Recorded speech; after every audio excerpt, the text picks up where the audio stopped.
욥기 2장 3절 우리 두 번 연속해서 한번 같이 읽을까요? 시작. 여호와께서 사탄에게 이르시되 네가 내 종 욥을 주의하여 보았느냐? 그와 같이 온전하고 정직하여 하나님을 경외하여 악에서 떠난 자가 세상에 없느니라. 네가 나를 충동하여 까닭 없이 그를 치게 하였어도 그가 여전히 자기의 온전함을 굳게 지켰느니라. 한 번 더요. 여호와께서 사탄에게 이르시되 네가 내 종 욥을 주의하여 보았느냐? 그와 같이 온전하고 정직하여 하나님을 경외하며 악에서 떠난 자가 세상에 없느니라. 네가 나를 충동하여 까닭 없이 그를 치게 하였어도 그가 여전히 자기의 온전함을 굳게 지켰느니라. 아멘. 요 근래 나온 책 중에 아무도 원하지 않는 선물이라는 책이 있습니다. 이 아무도 원하지 않는 선물이라는 책의 저자는 50년 넘게 한센병 다 들어보셨죠? 이 한센병 환자를 돌본 이 폴 브랜드라는 기독교 의사인데요. 우리가 잘 알고 있듯이 이 한센병이라는 것은 피부 질환의 일종이기도 하지만 이 한센병의 가장 큰 특징이 뭡니까? 한센병의 특징 중에 한 가지가 여러 가지 있겠지만 통증을 느끼지 못한다는 거예요. 그렇죠. 아무리 뜨거운 걸 갖다 대어도 감각이 마비되었기 때문에 그 뜨거운 걸 못 느끼죠. 손톱이 잘려나가도 감각 신경이 마비되었기 때문에 이거를 통증을 느끼지 못한다는 것이죠. 즉 고통에 무감각하다는 것이 아니겠습니까? 근데 이 저자는 이 한센병 환자를 섬기면서 깨달은 것이 있었습니다. 바로 고난에 대한 문제였어요. 고난에 대한 문제. 흔히 사람들은 고통받기를 싫어하지 않습니까? 고난을 좋아하는 사람이 어디 있겠어요? 다 고통을 피하고 고통을 건너가려고 하죠. 어떻게든지 고난이 피해가고 고난의 무감각, 고난을 느끼지 않는 것이 축복이다라고 생각하지 않겠습니까? 그러나 저자는 도리어 고난이 축복이라고 말했어요. 고난이 축복이다. 그 근거가 무엇인가? 그 고통을 느끼지 못하는 한센병 환자를 보면서 그 환자들이 통증을 느꼈다면 쉽게 치료했을 그 질병을 통증을 느끼지 못했기 때문에 더 큰 질병으로 번져버렸다는 것이죠. 그렇잖아요. 이게 통증만 느꼈다면 이게 더 썩지 않았을 텐데, 통증을 느꼈다면 쉽게 치료했을 텐데 그 통증을 느끼지 못했던 그 무감각, 고통이 없는 것 때문에 오히려 더 큰 악한 모습이 드러났다라는 것이 아니겠습니까? 그래서 책 제목이 뭐라고요? 아무도 원하지 않는 선물. 굉장히 역설적이죠? 아무도 원하지 않아요. 하지만 그건 뭐라고요? 선물이에요, 선물. 아무도 원하지 않는 선물. 선물은 누구나 좋아하고, 누구나 받고 싶어하고, 누구나 즐거운 것이 아닙니까? 여기에 그 간격이 있는 것이죠. 아무도 원하지 않는다는 것과, 그렇지만 또 선물이라는 이 긴장, 간격 속에 아무도 원하지 않는 고난이지만 그럼에도 불구하고 고난은 하나님의 선물이라는 뜻이죠. 저자는 책에서 이렇게 말을 했습니다. 세상에서 고통을 싹 없애버릴 고난을 소나기에 넣는다고 해도 나는 그 힘을 쓰지 않을 것이다. 통증을 박탈당한 환자들을 상대하는 일을 하다 보니 고통이 인간을 보호해서 자신을 망가뜨리지 않게 해준다는 사실을 실감하게 되었다. 이 의사분이 50년 넘게 그 한센병자를 돌보면서 이 고통이라는 문제에 대해서 깨달은 것이 뭔가? 나는 그 고통을 없애버릴 그 고난을 소나기에 넣는다 해도 나는 그 힘을 쓰지 않을 것이다. 왜냐고요? 하나님께서 고통이라는 것을 줘서 이것은 우리를 보호하고 나를 망가뜨리지 않게 해준다는 하나님의 선물이라는 사실을 실감하게 되었다라는 이 긍정적인 의미로 말하고 있는 것 아니겠습니까? 그런데 동시에 이 말을 한과 동시에 바로 그 다음 문장에 또 이런 말이 나와요. 하지만 만성통증치료센터에서 흔히 보듯 처치 없이 통증을 방치하면 몸의 힘과 정신의 기운이 약해지고 결국 고통이 삶 전체를 지배하기에 이른다. 인간 대다수는 무통과 통증이 없는 것과 만성 통증, 고난이라는 것이죠. 이 무통과 만성 통증이라는 양극단 사이 어디쯤에서 하루하루를 살아간다. 이게 무슨 말입니까? 고통과 아픔이 주는 그 유익한 점도 있지만 우리에게 유익한 점도 분명히 없지 않아 있지만 그러나 이 고난이라는 것은 우리 인생을 지치게 한다는 뜻이 아니겠습니까?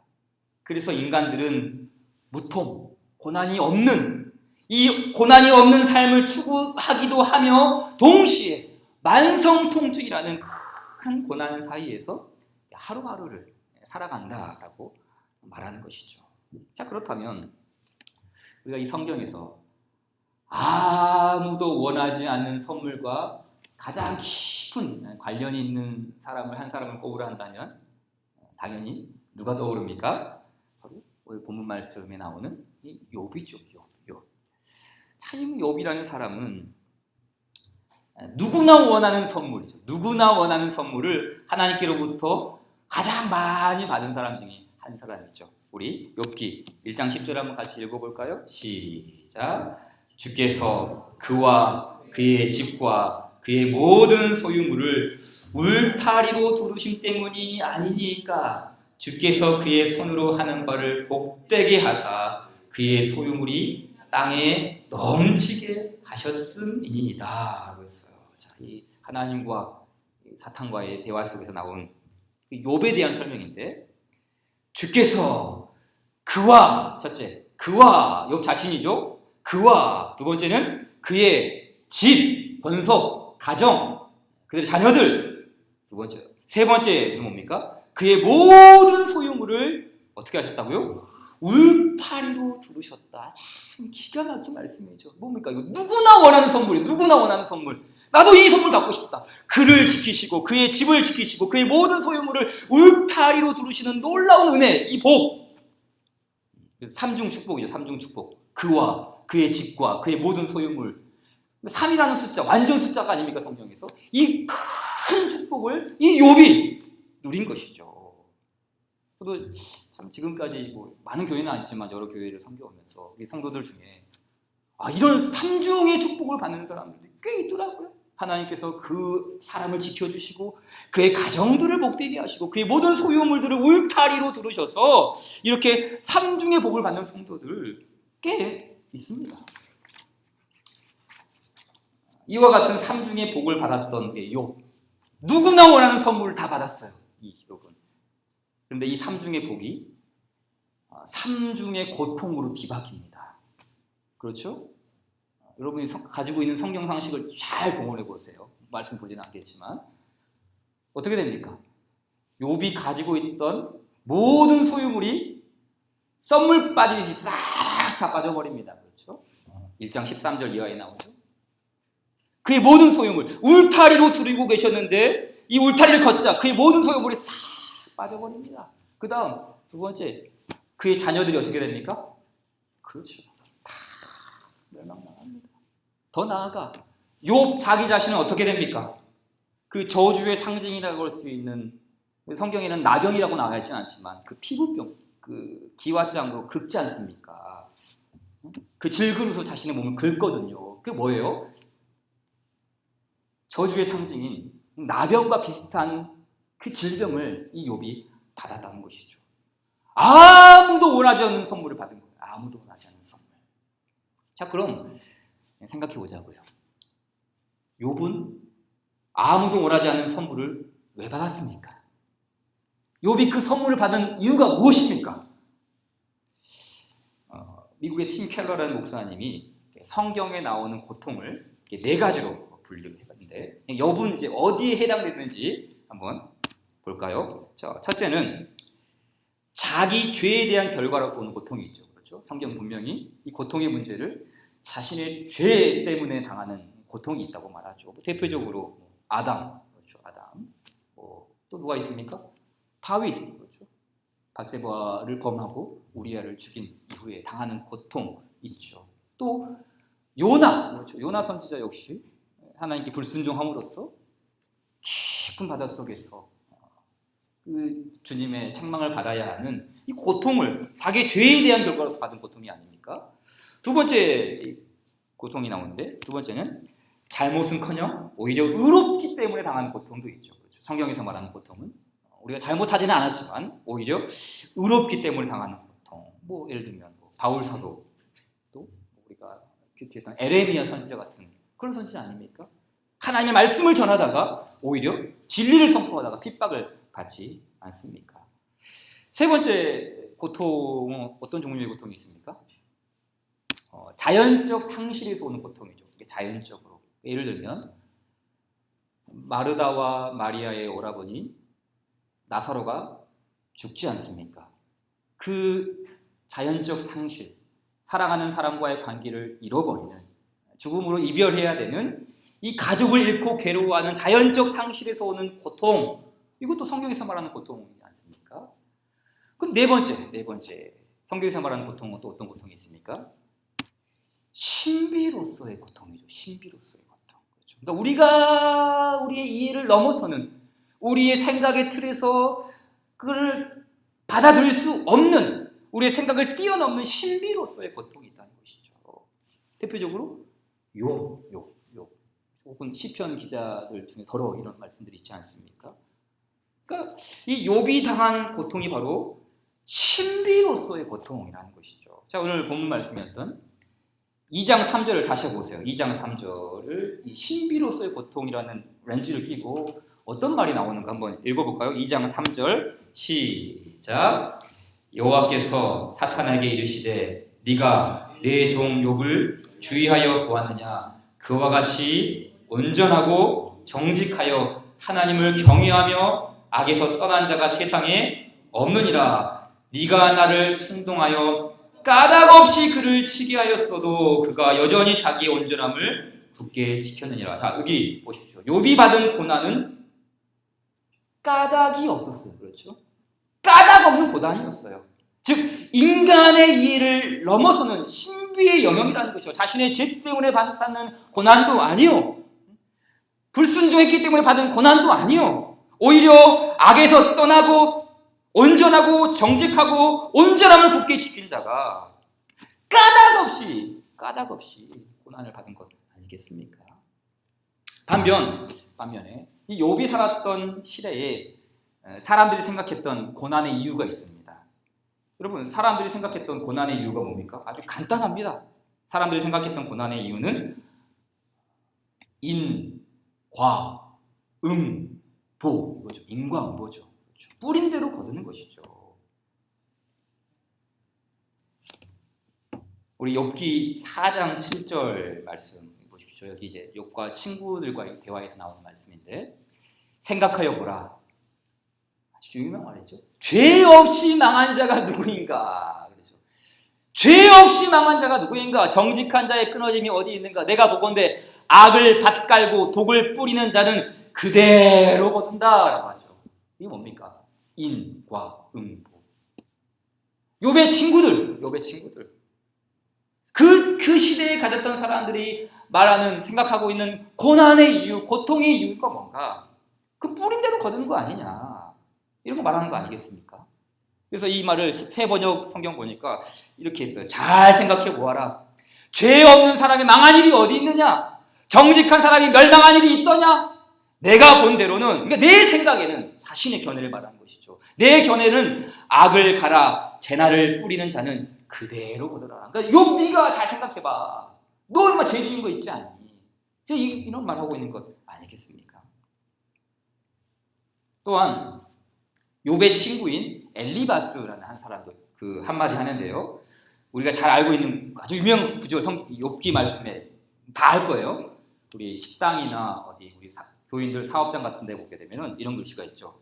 내 시작은 미약하였으나 나중은 장대하리라. 그렇죠. 내 시작은 미약하였으나 내 나중은 심히 창대하리라. 물론 이제 이런 말씀이 이제 우리가 참 미약하지만 나중에 하나님의 은혜로 창대하게 된다라는 그런 말씀을 받는 것 참 좋지만, 근데 사실은 이 욥기 8장의 그 앞뒤 문맥에서는 그런 의도로 쓰인 게 아니에요. 이 말씀을 한번 제가 의역을 하면 이렇게 말한 거예요. 친구가 이 엘리바스가 말하는 거예요. 자네가 지금 처한 상황이 너무 비참해서 나도 참으로 안타깝네. 고난을 보고 안타까워하는 거예요. 그런데 이것이 다 자네에게 죄가 있어서 그런 거 아닌가? 그래서 자네의 아이들도 죽은 거라네. 그러니 자네는 지금 당장 회개하게. 그러면 지금은 미약하지만 나중에는 창대해질 것세. 그러니까 욥기 8장 7절의 말씀이 어떤 의미에서 사용됐어요? 인, 과, 보 이거예요. 네가 죄를 지었기 때문에 이런 일, 지금 미약해진 거 아니냐. 그러니 회개하면 나중에는 창대해질 것이다. 뭐 이런 원리는 욥기 시대만이 아니었죠. 예수님 시대에도 비슷하죠. 자, 우리 요한복음 말씀 한번 같이 읽어볼까요? 시작. 제자들이 물어 이르되 랍비여 이 사람이 맹인으로 난 것이 누구의 죄로 인함이니까? 자기니까 그의 부모니까? 예수께서 대답하시되 이 사람이나 그 부모의 죄로 인한 것이 아니라 그에게서 하나님이 하시는 일을 나타내고자. 그러면 제자들이 가지고 있는 인식 구조는 뭐였습니까? 장애를 가지고 있는 사람은 둘 중에 하나다. 부모가 죄를 지었든지 아니면 이 사람이 자신이 죄를 지었든지. 그래서 장애가 생긴 것이 아니냐. 뭐예요? 인과 응보, 사필, 귀정. 이거 아닙니까? 그런데 우리 예수님의 대답은 무엇입니까? 아니다. 인과 응보가 아니다. 너희들이 생각하는 그런 게 아니다. 그에게서 하나님이 하시는 일을 나타내고자 함이라 라고 해요. 그에게서 하나님이 하시는 일을 나타내고자 하심이라. 이게 무슨 말입니까? 쉽게 말해 하나님의 목적이 있다는 뜻이에요. 하나님의 목적이 있다는 뜻이죠. 하나님이 그에게서 하시는 일을 나타내고자 하십니다. 그러니까 고통에는 이유가 아니라 하나님의 목적이 있는 거예요. 하나님의 목적. 물론 그 목적이 무엇을 의미하는지, 무엇을 의도하는지 인간의 짧은 지혜로는 그게 가능할 수 없어요. 고통의 터널을 우리가 나중에 다 통과한 후에야 그제서야 깨달아지는 거 아니겠습니까? 그러니까 뒤를 돌아보는 은혜를 주실 때 그제야 선물의 목적을 발견하는 것이죠. 그럼에도 불구하고 이 고통의 목적이 있다는 사실은, 고통에는 목적이 있다는 사실은 우리에게 의미를 부여하죠. 고통에는 하나님의 목적이 있다라는 이 말씀은 우리에게 어떤 의미를 부여해 줍니까? 그것은 바로 고통의 순간에도 하나님과 우리는 떨어져 있는 관계가 아니라는 거예요. 그렇잖아요. 보통 고난당하는 사람들, 고통당하는 사람들의 일면을 살펴보면 하나님이 나에게서 멀어졌다. 하나님이 나를 버리셨다. 하나님 나를 돌아보지 않는다. 하나님과의 그 단절된 그 단절을 경험하거든요. 근데 이 고통에는 하나님의 목적이 있다라는 그 렌즈를 끼고 우리가 고난을 인식하게 되면 그 고통의 순간에도 우리는 하나님께서 떨어진 존재가 아니구나 라는 사실을 깨닫게 되는 것 아니겠어요? 비록 아무도 원하지 않는 선물이지만 그 선물은 하나님이 주신 것이기에, 그러니 하나님의 목적이 있기에 고난당하는 자가 어찌 하나님께서 떨어져 나간 인생이라 말할 수 있겠는가? 바로 그런 의미를 찾을 수 있는 것이죠. 그러니까 사실 이 욥기 전체의 말씀이 바로 이런 의미를 담고 있거든요. 욥이 큰 고통을 받았다고 하여 욥 자신이 하나님 자신을 끄는 것도 아니고 하나님이 욥을 끄는 것도 아니라는 것이죠. 오히려 무의미한 고통 같지만 그 가운데서 인생을 해석하게 하는 참된 지혜를 얻게 되는 것이 바로 이 욥기의 말씀이 아니겠습니까? 자, 그런가 하면 이 고통과 관련하여 또 하나의 질문이 있는데, 고통당할 때 하나님은 무엇을 하고 계실까?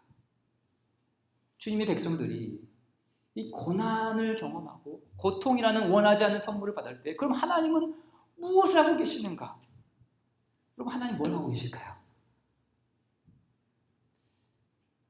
누구나 이런 질문 던져보지 않습니까? 난 너무 믿음이 좋기 때문에 하나님은 늘 함께 계셔. 이런 믿음의 자세로 살아갑니까? 아무도 원하지 않는 선물을 주시고, 때로는 하나님은 멀리 떠나버린 듯한, 그냥 멀리서 방관하고 있는 듯한 뭐 그런 경험 해보지 않으셨습니까? 사실 인생을 어느 정도 사신 분이라면 다 뭐 산전수전 다 겪어보셨잖아요. 산전수전. 고통 없는 인생이 어디 있겠습니까? 크고 작든 누구나 원하지 않는 선물 다 받아보았어요. 그때마다 우리 모두가 하나님께 던진 질문은 뭡니까? 하나님, why? 왜 이러십니까? 왜 내게 이런 일이 발생합니까? 주님, 대답해 주십시오. 한 말씀만 대답해 주세요. 욥 역시 자신의 그 인생 속에 찾아온 그 고통에 대해 질문을 던졌거든요. 하나님께 질문을 던졌거든요. 말씀 볼까요? 30장 20절 말씀 같이 읽어볼까요? 시작. 내가 주께서 대답하지 아니하시오며 내가 섰사오나 주께서 나를. 그렇죠. 이 욥 역시도 이 고통의 문제에 대해 도대체 하나님 어디 계십니까? 내가 이러한 고난을 당할 때 주님 무엇하고 계십니까? 내가 주께 부르짖어도 주께서 대답하지 아니하시고 내가 주께 섰사오나 주께서 나를 돌아보지 아무리 쳐다보도 아무리 하나님 불러도 하나님 방관하시는 것 같고 하나님 묵묵부답이거든요.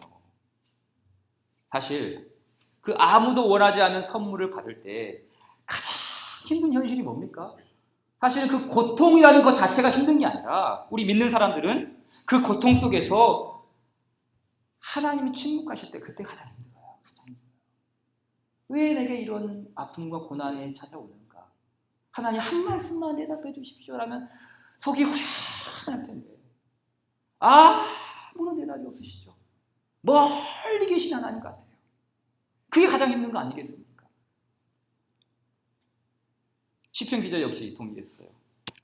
내 하나님이여 내 하나님이여 어찌 나를 버리시나이까? 어찌 나를 멀리하여 돕지 아니하시며 내 신음 소리를 듣지 아니하시나이까? 내 하나님이여 내가 낮에도 부르짖고 밤에도 잠잠하지 아니하오나 응답하지 아니하시나이다. 고난 속에서 고통 속에서 뜬물을 아픔 속에서 주님 찾았잖아요. 주님 불렀거든요. 그러나 나를 버리셨다. 나를 멀리 하셨다. 내가 밤에도 부르짖고 낮에도 부르짖어도 응답하지 아니하신 하나님, 침묵하신 하나님, 그 하나님을 지금 탄식과 아픔 속에서 찾고 있는 것 아닙니까? 시편 80편 4절과 5절 말씀도 보십시오. 만군의 하나님 여호와여 주의 백성의 기도여 어느 때까지 노하시리까? 기가 막힌 말씀이죠. 하나님 주의 백성의 기도를 기뻐하셔야 되죠. 주의 백성의 기도를 하나님께 흠양하셔야죠. 그런데 이 시편 기자가 경험하는 하나님 어떤 하나님이에요? 내 기도에 노하시는 하나님이래요. 내 기도에 노하시는 하나님. 무슨 말이에요? 아무리 하나님께 부르짖어도 이 고난을 헤쳐나가기 위해 하나님을 부르짖어도 마치 하나님 진노하신 것처럼 나에게 침묵하고 계신다. 응답이 없다는 것이죠. 따라서 주께서 그들에게 눈물의 양식을 먹이시며 많은 눈물을 마시게 하셨나이다 라는 이 말씀이 무슨 말이겠습니까? 고통 때문에 먹는 눈물이 아니라 사실은 하나님의 침묵 때문에 내가 이 눈물을 먹고 있습니다. 하나님의 침묵 때문에. 그런 말이 아니겠습니까? 우리나라를 대표하는 소설가 중에 박완서 선생님이 계십니다. 워낙 유명한 분이라고 책은 안 읽어보셨어요. 이름 한 번쯤 들어봤을 선생님 박완서 선생님 계시는데 이분이 많은 책들을 쓰셨는데 그중 많은 책들 중에서 한 글자 한 글자를 이렇게 펜을 꾹꾹 눌러가면서 그 한 글자 한 글자가 정말 가장 무겁게 지필된 책이 있습니다. 그 책의 제목이 한 말씀만 하소서. 한 말씀만 하소서. 한 말씀만 하소서. 이게 무슨 내용이냐면 외아들을 잃어버렸어요. 죽음에 내몬 것이죠. 그리고 그 아들을 잃은 슬픔을 간직할 때 그 슬픔 속에서 한 글자 한 글자를 꾹꾹 눌러가면서 썼던 책이 한 말씀만 하소서라는 책이에요. 근데 이 책의 내용 마치 그냥 하나님께 항변하는 듯한 그런 책의 내용인데 그 글귀에 보면은 이런 내용이 있어요.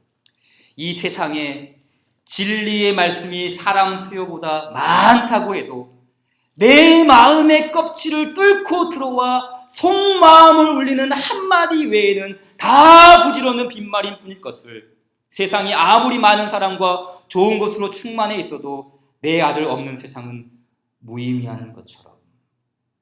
무슨 말입니까? 아무리 좋은 위로와 아무리 아름다운 글이 넘쳐난다 하더라도 그 고난의 깊은 바닥에서 자신이 듣고 싶은 말은 뭐예요? 신의 한마디, 하나님의 한마디. 내 마음의 껍질을 뚫고 들어와 속마음을 울리는 그 하나님의 한마디를 구하는 거 아니겠습니까? 그래서 책 제목이 한 말씀만 하소서, 한 말씀만 하소서. 그 고통의 문제 앞에 신이시여 한 말씀만 하소서. 근데 그 고통의 문제 앞에 하나님 어떻게 하셔요? 침묵하세요. 한 말씀은커녕 한 단어도 말씀하지 않으십니다. 정말 이상하지 않습니까? 우리 하나님 풍성하신 분이시고 가장 좋은 것을 주시는 하나님이신데 그 고난의 문제 앞에서는 정말 인색하세요. 한 말씀도 하지 않으세요. 한 단어도 내뱉지 않으세요. 너무 인색하신 하나님. 오죽했으면 한 말씀만 하소서라고 그 책을 꾹꾹 눌러가면서 했던 이 어미의 마음에 왜 하나님 인색하게 그렇게 한 말씀도 하지 않으셨던 것일까요? 주님 대답이 없으셨어요. 여러분, 우리가 고통당할 때 하나님 정말 멀리 계시는 걸까요? 우리가 슬퍼할 때 방관하시고 구경만 하시는 그런 하나님이실까요? 우리는 하나님이 왜 방관하시는지, 왜 침묵하시는지, 왜 대답이 없으시는지 알 길은 없습니다. 한 말씀만 하셔서, 아니 한 단어만이라고 해도 묵묵부득일 때가 많습니다. 하지만 주의 백성들이 고통당할 때 하나님의 언어는 침묵하지 모르지만, 주의 백성들이 힘들어할 때 하나님의 언어는 침묵할지 모르지만 하나님의 행동은 침묵하지 않으시죠. 성경이 그걸 말해주고 있지 않습니까? 호세아서 말씀 보니까 그 주의 백성들이 힘들고 어려움과 아픔 속 고통의 터널을 지날 때 주께서 하신 말씀은 뭡니까? 에브라함이여 내가 어찌 너를 놓겠느냐? 이스라엘이여 내가 어찌 너를 버리겠느냐? 내가 너를 어찌 아드마같이 놓겠느냐? 어찌 너를 스보임같이 두겠느냐? 내 마음이 내 속에서 돌이키어 나의 긍휼이 온전히 불붙듯하도다. 한 말씀만 하소서라고 부르실 때 하나님 침묵하셨지만 하나님 침묵하신 게 아니었어요. 나의 긍휼이 온전히 불붙듯하도다. 그 주의 백성들을 향한 사랑, 그 주의 백성들을 향한 긍휼, 그 하나님의 사랑이 절절히 표현되는 말씀이 아닙니까? 예수님 어떻게 하셨습니까? 무리를 보시고 불쌍히 여기시니 이는 그들이 목자 없는 양과 같이 고생하며 기진함이라. 여러분 여기 무리를 보시고 불쌍히 여긴다. 이 불쌍히 여긴다는 말을 직역하면 창자가 뒤틀린다는 말. 창자. 그러니까 주의 고통들의 그 주의 백성들의 고통당하는 그 모습을 보고 우리 주님도 아무런 말씀도 안 하시는 것 같지만 사실은 그 침묵 속에 창자가 뒤틀리는 듯한 아픔을 동일하게 경험하고 있다는 뜻이 아니겠습니까? 또한 히브리서 말씀은 뭐라고 그랬습니까? 우리에게 있는 대제사장은 우리의 연약함을 동정하지 못하시는 게 아니다. 연약함이라는 것은 단순히 우리가 부족하는 그런 뜻이 아니라 우리가 당하는 아픔, 우리가 당하는 질구, 우리가 원하지 않는 고통, 그 고통을 동정하지 못하시는 이가 아니다. 한 말씀만 하소서라고 말할 때 아무런 말씀도 하지 않으시지만 그럼에도 불구하고 주님은 우리의 아픔을 동정하시고 우리의 슬픔을 아시고 우리를 기꺼운 마음으로 그 함께 울고 함께 단식하고 함께 주께서 우리 안에서 그 주님의 아름다운 사랑을 보여주시다는 사실이 아니겠습니까? 그래서 우리 성령님 기도하시잖아요. 어떻게 해요? 탄식하면서 기도하십니다. 우리 안에서 탄식하며 기도하십니다. 당신이 지쳐서 기도할 수 없고 눈물이 빗물처럼 흘러내릴 때 주님은 아시네 우리의 약함을 사랑으로 감싸주시네.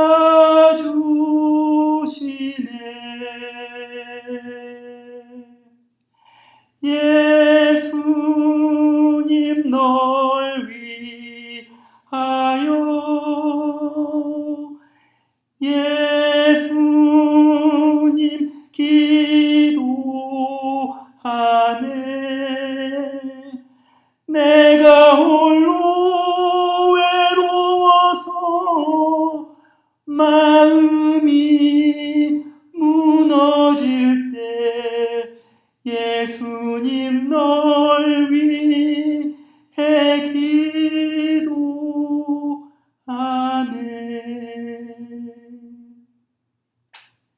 이게 우리를 향한 예수님의 마음이시죠. 우리를 위해서 탄식하고 계시며 우리의 마음이 무너질 때도 우리를 긍휼히 여기시며 우리를 사랑해 주시는 우리 주님. 그렇습니다. 주님은 원하지 않는 선물을 주고 훌쩍 떠나시는 분이 아니세요.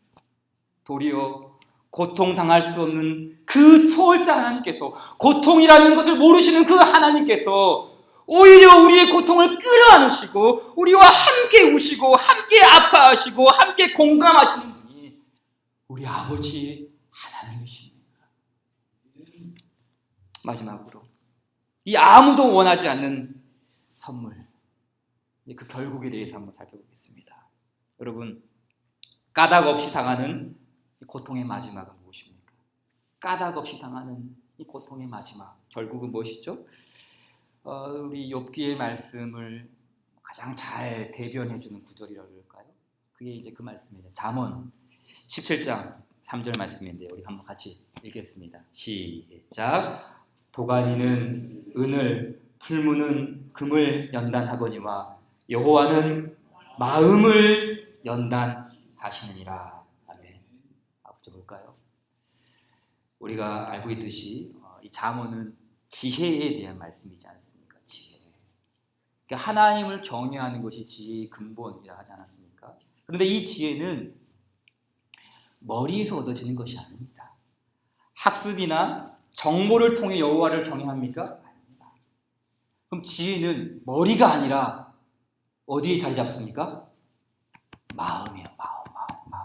그러니까 마음은 이 여호와를 경외하는 마음에서 여호와께서 주시는 그 지혜가 바로 머리가 아니라, 두뇌가 아니라 이 영혼의 자소인 마음에서부터 비롯되는 것이죠.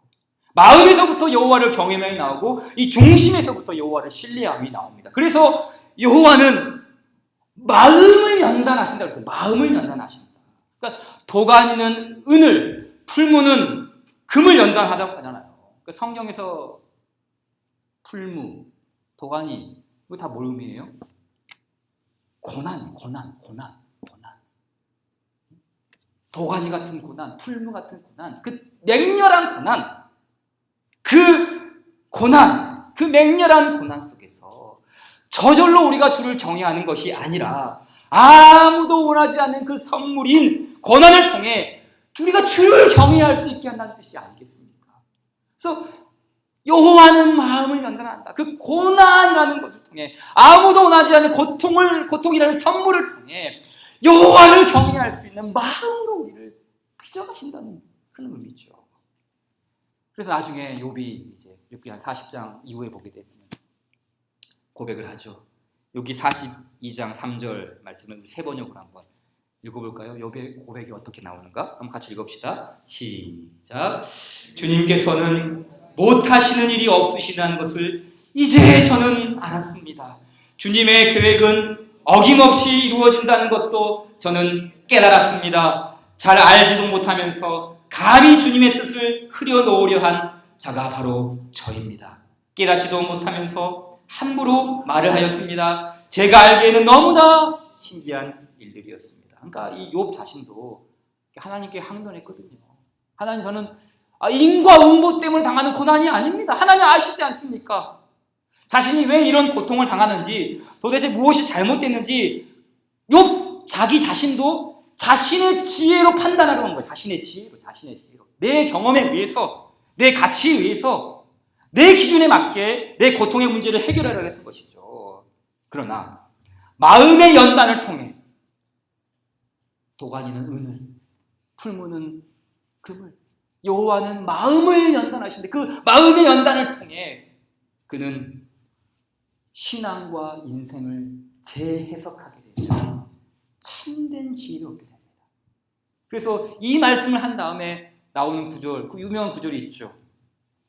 이걸까요? 42장 5절 시작. 내가 주께 대하여 귀로 듣기만 하였사오나 이제는 눈으로 주를 배웠나이다. 여호와를 경외하는 그 마음이 바로 이 고난의 이 고통, 아무도 원하지 않는 선물을 통해서 이 은혜를 얻게 된 것이 아니겠습니까? 동시에 욥의 결말도 한번 살펴봅시다. 결말. 아까 우리 욥 보면 삼중 축복을 했죠. 삼중. 그와 자기 자신과 그리고 그의 모든 소유물을 그랬는데 이 삼중 축복이 다 날아가 버렸지 않습니까? 그리고 이제 마지막에 와서는 어떻게 됩니까? 그 잃어버렸던 그 복을 다시 되돌려받습니다. 회복이 됩니다. 이거 다 아는 사실이지 않습니까? 더 많은 재산이 생기고 또 가정과 자녀들이 회복이 되죠. 그래서 아들 7, 딸 3, 7, 3 완전수 회복이 됩니다. 재산도 많아지고 가정도 회복되고 욥의 건강도 회복이 되죠. 물론 이제 하나님이 이건 선물로 주셨기에 하나님이 주신 복이 맞습니다. 이거 가지고 뭐라 하는 거 아니에요. 근데 여러분, 욥기의 결론이 이걸로만 끝이 납니까? 욥기의 그 결론이 결국은 다 어려운 시절 보내고 참 힘든 과정 거쳤지만 하나님 마침내 복을 주셔서 다 회복되었더라. 이거 맞는 말인 것 같지만 이게 정말 욥기의 결론입니까? 그것으로 끝입니까? 욥이 마지막에는 대부자가 되고 자식들도 잘 되고 건강하게 장수했더라. 그게 욥의 결론입니까? 야고보서 5장 11절 말씀 보십시오. 야고보서 5장 11절을 같이 한번 읽겠습니다. 시작. 보라, 인내하는 자를 우리가 복되다 하나니 너희가 욥의 인내를 들었고 주께서 주신 결말을 보았거니와 주는 가장 자비하시고 긍휼히 여기시는 욥의 결말이 무엇입니까? 단순히 돈 많아지고 재산 증식되고 자식들이 잘 되는 것이 아니에요. 그것을 통해 그 아무도 원하지 않는 선물을 통해서 깨닫게 된 것이 뭔가? 주는 가장 자비하시고 긍휼히 여기시는 이시니라. 이 놀라운 진리, 그 하나님이 어떤 분이신지를 주는 가장 자비하시고 긍휼히 여기시는 이시니라. 이 말을 다른 말로 뭐라고 말하냐면 하나님은 언제나 옳으십니다. 그거예요. 내가 원하지 않는 고통이라는 선물을 받고 내게 원하지 않는 이런 아픔이 몰려왔지만 그러나 이 모든 과정들을 거쳐보니 주는 가장 자비하시고 긍휼히 여기시는 이시니라. 하나님은 옳으셨습니다. 하나님은 언제나 옳으십니다. 이 은혜를 깨닫게 된 것이죠. 이게 욥의 결말이 아닙니까? 하나님은 언제나 옳으셨습니다. 내게 원하지 않는 아픔, 내게 원하지 않는 고통, 방관하신 하나님 같지만 아니요, 하나님 언제나 옳으셨습니다. 그 실수하지 않은 하나님, 그 무한하신 하나님의 사랑을 깨닫게 된 것이 바로 고통에는 목적이 있다 하는 그 사실을 우리에게 가르쳐 주는 것 아니겠습니까? 여러분, 하나님은 언제나 옳으십니다. 그 신실하신 하나님, 우리의 고통 속에서도 함께 아파하시며 함께 짐을 짊어지시며 우리를 반드시 여호와를 경외하는 사람으로 빚어가시는 우리 좋으신 아버지 하나님을 신뢰하면서 우리 주님 날마다 사랑하며 그 은혜 아래 살아가는 우리 모두 되기를 주님 이름을 축원드립니다. 우리 주신 말씀 기억하며 함께 이 찬양 고백했으면 좋겠습니다. 주가 보이신 생명의 길, 나 주님과 함께 상한 마음을 드리며 주님 앞에 나아갑니다. 나의 의로움이 되신 그 이름 예수, 나의 길이 되신 그 이름 예수, 나에게 오직 그가 하시나니 나를 단련하신 후에 내가 정금같이 나아오리라. 우리 같이 고백합시다.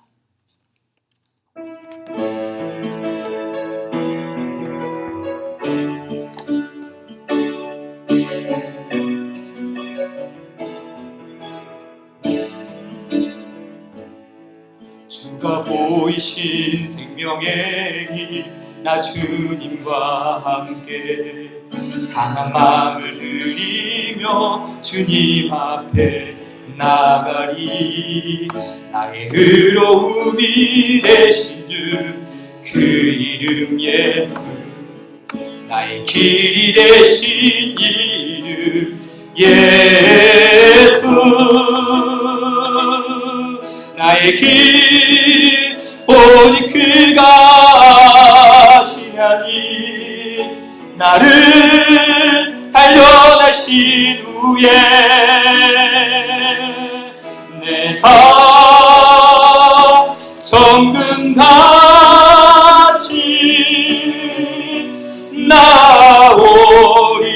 주가 보이신 생명의 길, 주가 보이신 생명의 길, 나 주님과 상한 마음 들이며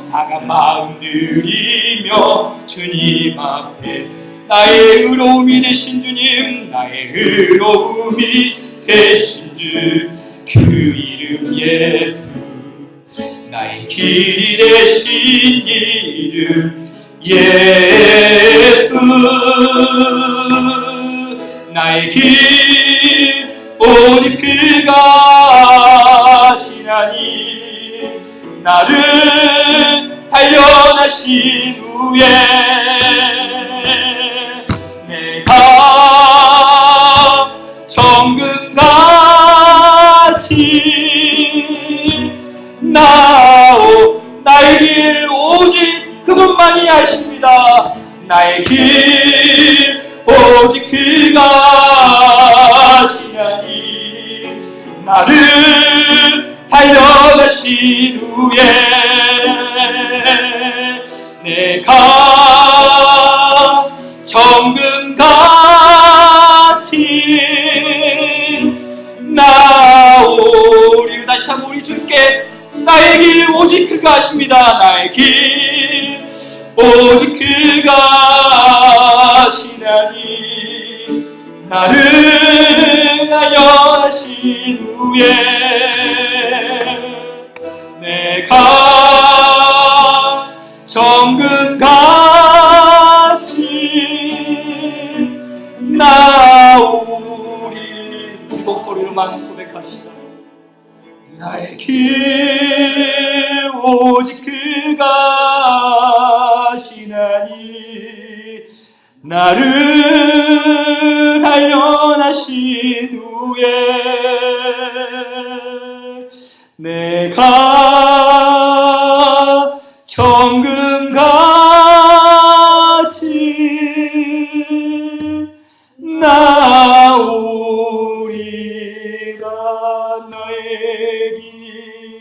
나의 길 그곳이 가시나니 나를 단련하신 후에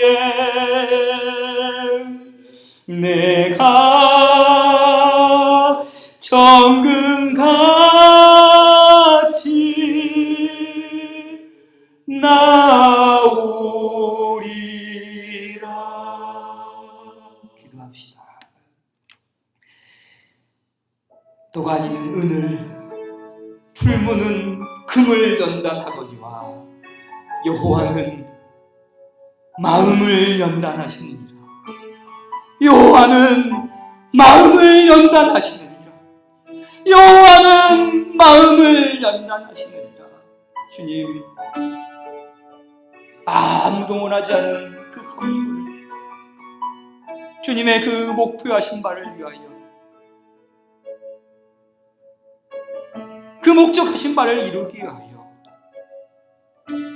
오늘도 주께서 오늘도 우리의 삶을 연단하고 계시며 마음을 두드리시며 마음을 굳세게 하시는 그 아버지 하나님의 섭리를 우리가 깨닫기를 원합니다.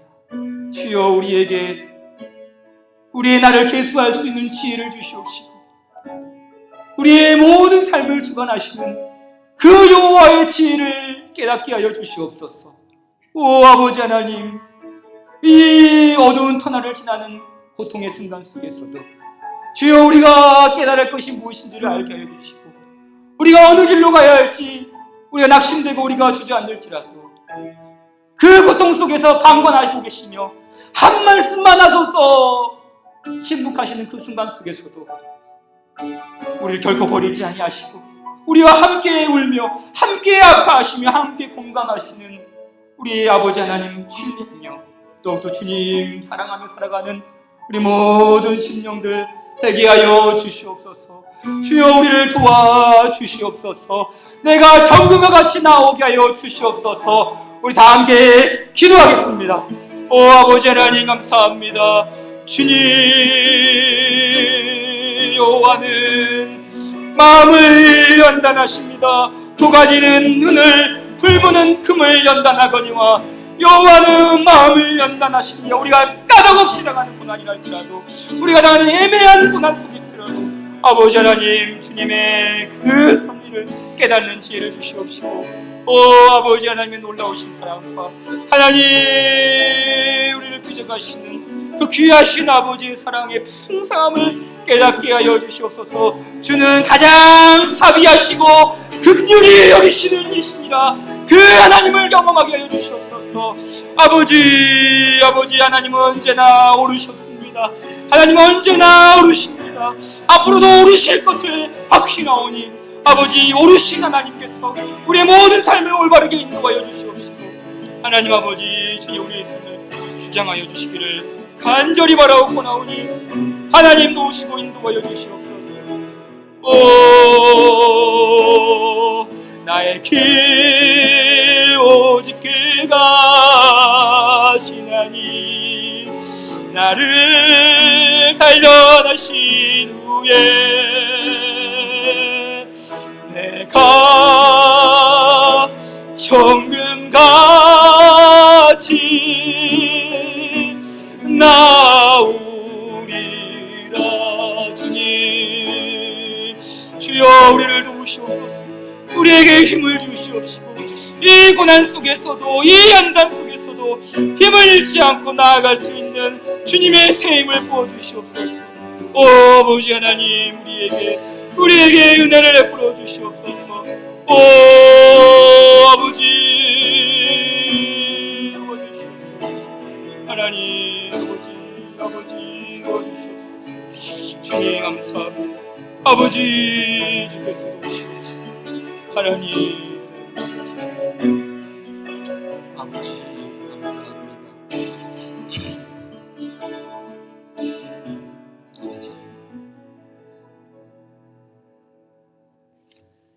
지금은 우리 구주 예수 그리스도의 은혜와 아버지 하나님의 다함없는 사랑하심과 성령 하나님의 함께하심이 까닭없는 고난과 이유를 알지 못하는 그 고통 속에서도 주를 신뢰하며 우리로 하여금 하나님을 경외하게 하시는 그 하나님의 놀라운 섭리 속에서 살아가는 모든 백성들 머리 위에 그 가정 위에 그 모든 산업 위에 지금부터 영원 무궁하기를 주님 이름으로 간절히 축원하옵나이다. 아멘.